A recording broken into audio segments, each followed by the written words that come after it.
All right. Let's get this out of the way first. The thoughts, views, and opinions expressed on Tailboard Talks Firefighter podcast are solely those of the speakers, guests, and host, and do not in any way represent the thoughts or views or opinions of any other employer, partnership, or sponsor. The material and information in this podcast is for general information purposes only and should be used at the listener's discretion. Hey, what's up, everyone? Chris from Fourth Shift Fitness and the Tailboard Talks Firefighter podcast. Got another solo episode today, going to be a good one, talking about training, things that we can do better, things that your department might want to do better, just things that I like to do for training. So it's going to be a lot of personal preference today, but I think these things carry a lot of validity based on experience, both with training as a coach and also just with a very aggressive training division at the department I work at. They do a great job, and they got some phenomenal instructors, and from that, I've learned that a lot of stuff that they do aligns with a lot of stuff that Kurt and I did on the fitness front. And so I'm going to share with you guys today some of the things I really appreciate from the fire department training side. So head to the affiliate links in the show notes. If you just want to donate to the show, it's buy me a coffee. If you want to get some CBD or non-alcoholic beer, I have affiliate links with Rescue One CBD and also Athletic Brewing. So take advantage of that, kick back towards the show a little bit, and get yourself some good stuff. All right, on the topics of training. So this is a large discussion. We're going to talk about it more in the future because the first discussion that needs to take place is what is the training philosophy of yourself, of your department, of your crew, of your shift, and hopefully they all align, right? But just because they all align doesn't mean they're all necessarily good or I should say beneficial or productive. There's absolutely some departments out there that take a less than positive approach towards training or a less than growth mindset approach towards training. And that filters down, right? That makes people apprehensive to train, scared of making mistakes, scared of stepping up and putting themselves out there because they know they're going to get either ridiculed or even punished for not being good at a skill. So it depends on what your philosophy on training is. All right.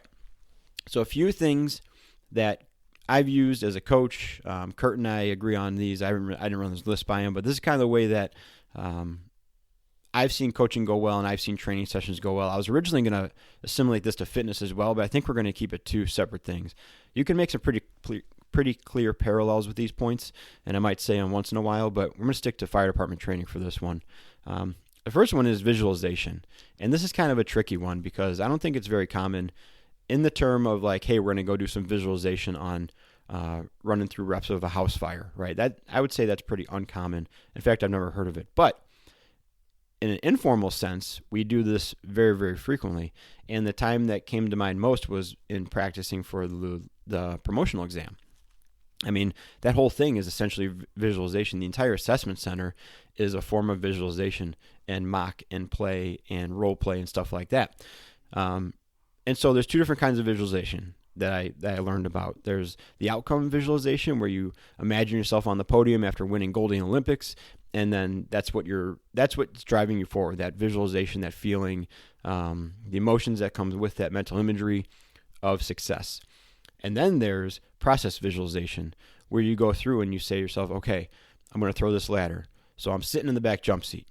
Okay, what's my first thing I'm going to do? Am I wearing my pack? Is my mask on my shoulder strap, on my hip strap, connected to my regulator? Where is it? Okay, where are my gloves? Where's my helmet? And you go through each step of that process. Okay, you're getting out. You're going towards the rear of the engine. Where are the ladders? Do I have to bring down the ladder rack? Do I have to go into the rear compartment? What ladder am I getting? Is it high enough where I can slide it out, keep it halfway in, step underneath it, and walk out the rest of the way? Or do I have to bring it to the ground and then put it back up on my shoulder and go through? And you're visualizing each step, walking through the process. And one of the things I kind of read about with that is that typically when you visualize a successful experience, right? You can purposely visualize failure and try to avoid those things. But more often than not, if you just visualize what you're going to do, we're talking about how you're going to do this very well.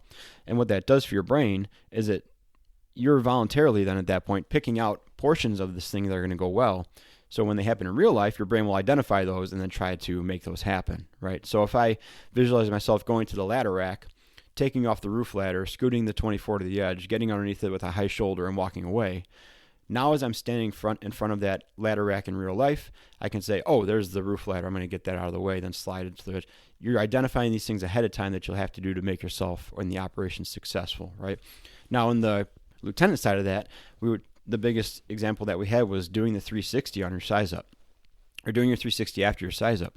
And you can go about a couple ways, right? You can just list off things that you're going to do on your 360. So if I was practicing with Patrick, right, because we did the assessment center prep and testing prep season 1, pretty far back now in the thing, but go look for that one.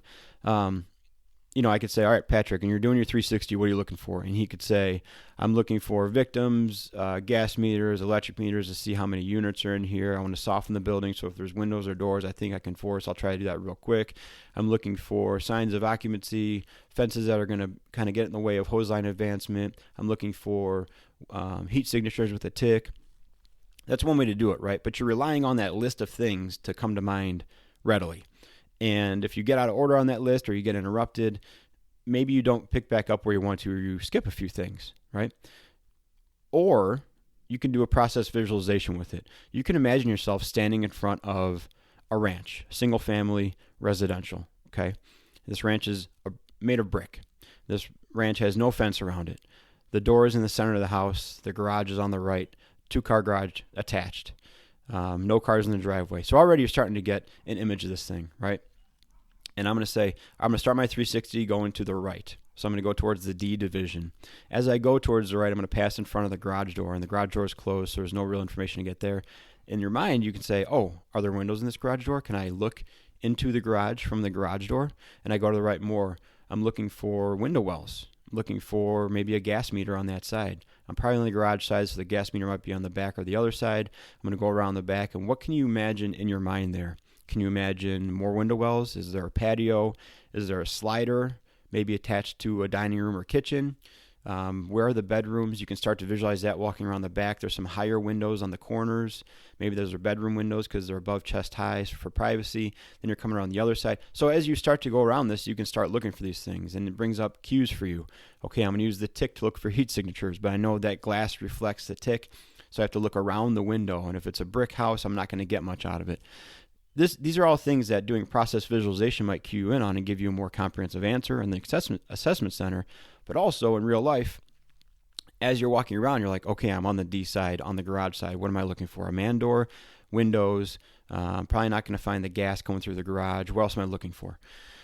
So that's just a quick example, right? And it might be not useful for you. Maybe you like just the checkbox thing and the laundry list of possible things you might see on the outside of a house. But actually putting yourself mentally in that situation and thinking about what would I see as I walk around this house and visualizing it as you go around always worked better for me. It always carried over better for me. And when we do our first in evolutions, or when we have structure fires and I'm tasked with being command and doing a 360, that's how I do it. You're actually walking out and doing it, right? So why wouldn't you visualize yourself actually walking around and doing it for an assessment center or for some sort of evaluation? So that's part 1, okay? Obviously more of a personal thing, but you can absolutely do that with your crew. You don't have to sit in a darkened room and get everybody into a meditative trance. You can ask somebody like, hey, you're going to go pump this line right now. The hydrant's 40 feet away. What are you going to do? Take me through each step of it. Some people might be able to be like, okay, I'm going to apply the parking brake, shift to neutral, put it in drive. So, all this stuff might come naturally to some people to clearly and accurately talk your way through it. Other people, as the leader of this drill, you might have to be like, okay, it's 40 feet away. What hose are you going to grab to make your connection with the hydrant? Okay. Where on the engine are you going to connect the hose? Okay. And then you connect the connection. So you're going to walk around to which side of the engine for your pump panel. Okay. So you might have to lead it, right? But you're also going to assist them in that visualization. Either way is fine. It's not everybody's natural ability to just spew out these things and just go on this laundry list of this long diatribe of what they would naturally do. If the information's in there, help them get it out. Okay, help them visualize it, because visualization is an effective tactic. So help lead them through it. All right, number 2, and this is a big one. Okay, is building skill on skill. And we've talked about it before with my department. There's a third of the department with less than 5 years on now, out of 135, 40 people. Okay, out of a lot of people, there's a lot of new people. We need to be cognizant and build skill on skill.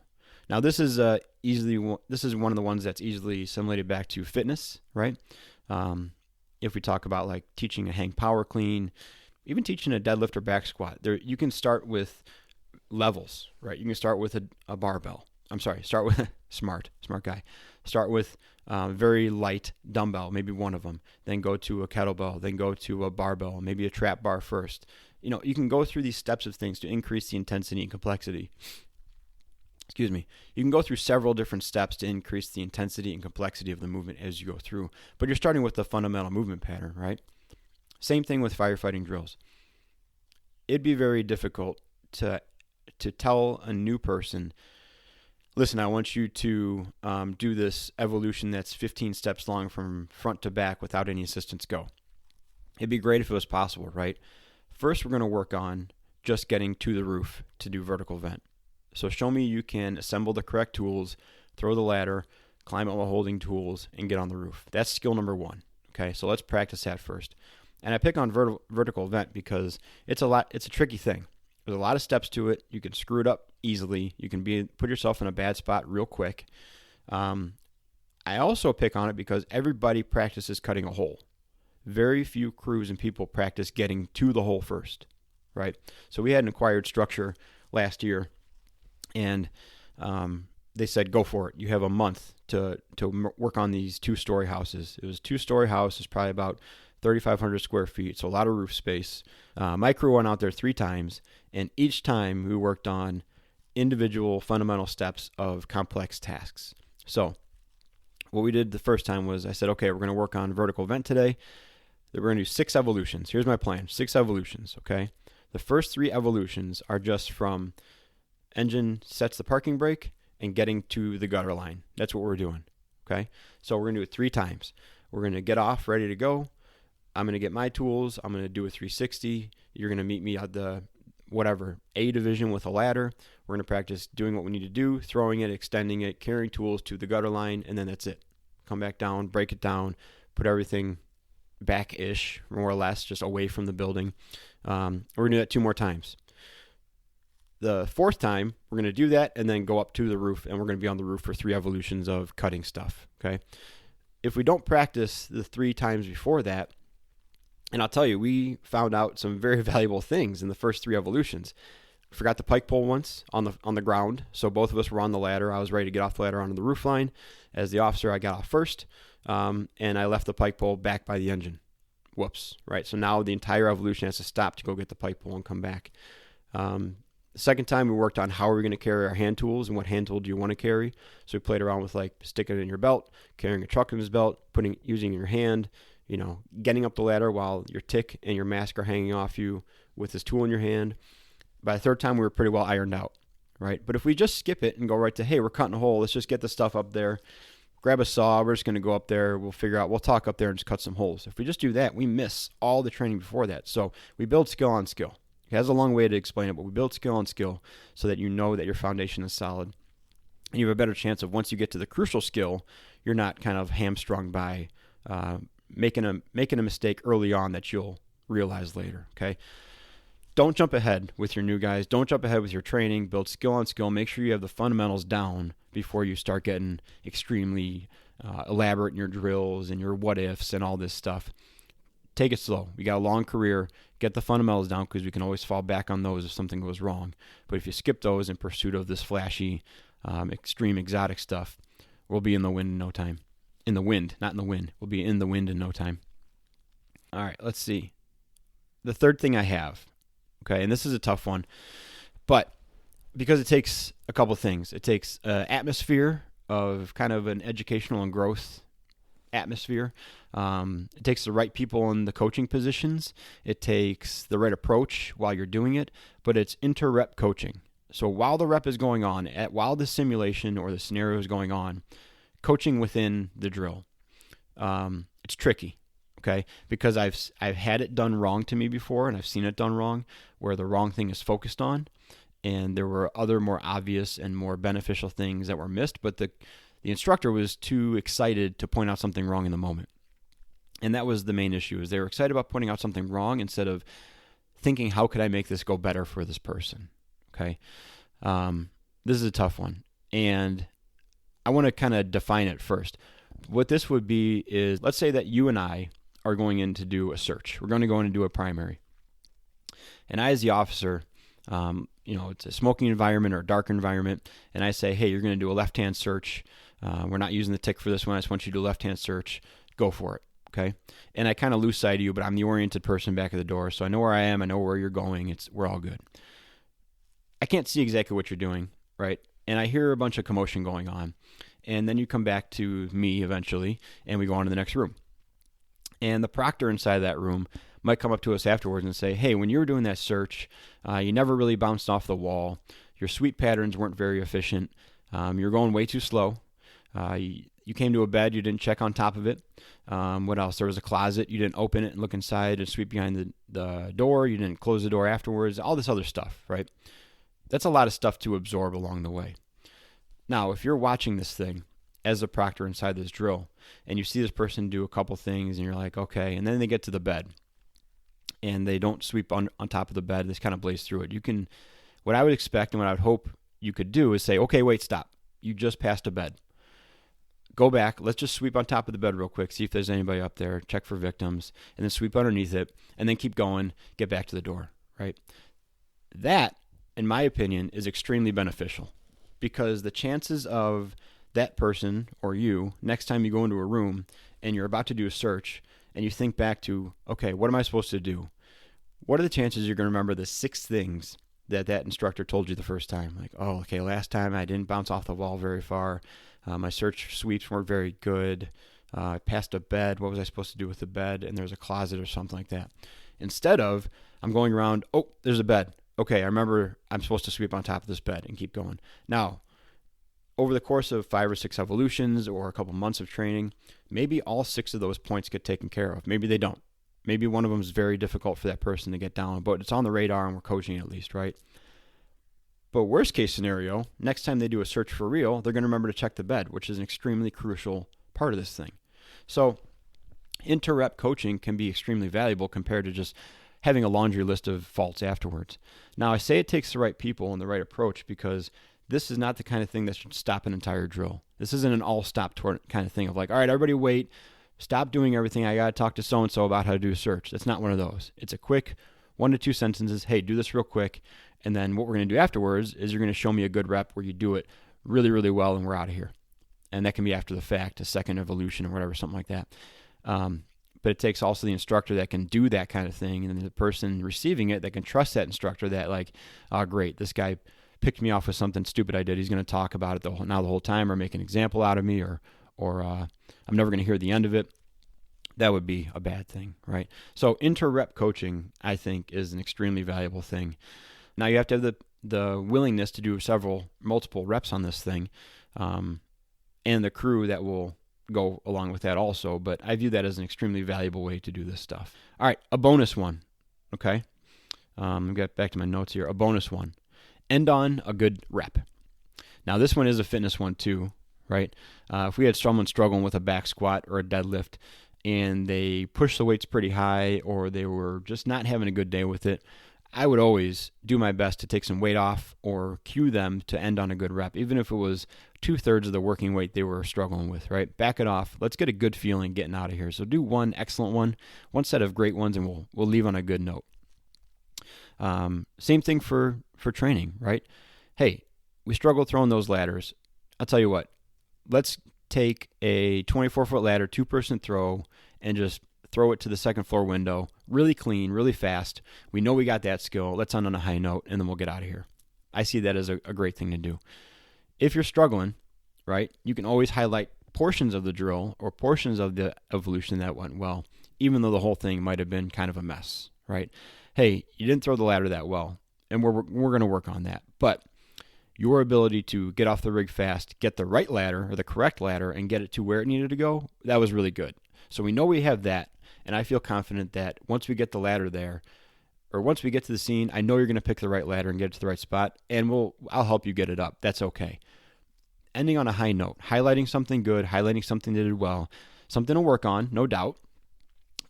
Set that expectation. We're not done working on this. We know there's kind of an issue, so we're going to get good at it. And next time we come by, we'll blow it out of the water and we'll figure out something else we need to work on. That's the mentality and the environment that I think we have in my department, thanks to a lot of work by our training division. And I think it's a great one. I think it works really well. We get a lot of benefit out of it. We get a lot of participation, a lot of ideas. And And I just like it. I like the situation I'm in with our training department. I'm not a part of it. I'm not part of it. I am a part of it. I'm separate from it. But I'm just saying, we're in a good spot. So I appreciate that from those guys. If any of you guys are listening, thank you for working so hard on that and being professionals with it. And I think it's working. So keep it up. All right. So that was a little bit longer than I expected. I hope you guys like it. If you do like it, check out the affiliate links. Go get yourself some CBD or non-alcoholic beer, or just donate to the show. Buy me a coffee button is live and rocking and rolling. Had some donations last week. So thank you, Matt Keneally. Very awesome of you to throw coffee away. Thank you, Rosa. Definitely appreciate that. Thanks for listening. Thanks for liking what you're hearing, and thank you for donating. All right, until next time, guys, let's all keep working on being towards... Oh, boy, messed it up again. I got sidetracked real quick there. All right, let's all working on... Jeez Louise. Be more capable and durable on shift and away from it. Thanks. Bye-bye.